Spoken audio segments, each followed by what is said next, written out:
ito ay rated SPG. Striktong patnubay at gabay ng magulang ang kailangan. Maaaring may masiselang tema, lengguwahe, karahasan, sexual, horror o droga na hindi angkop sa... Nagkaroon si Tera ng isang magandang panaginip kung saan nakita niya na nagkaayos na si Mitena at ang kanyang kambal nitong si Cassiopeia.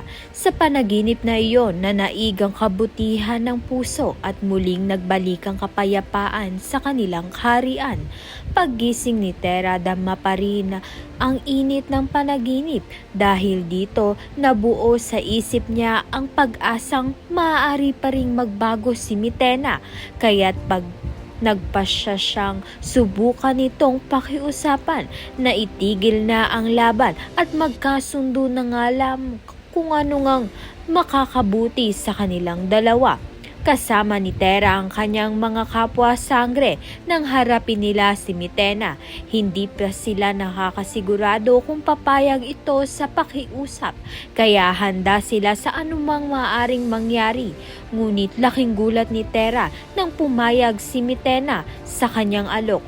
Ngunit may kapalit, isang malamig ngunit mapanuyang ngiti na gumuhit sa labi ni Mitena dahil papayag nga lamang siya, subalit mayroon itong kondisyon.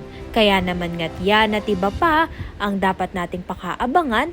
Maraming salamat sa iyong panonood.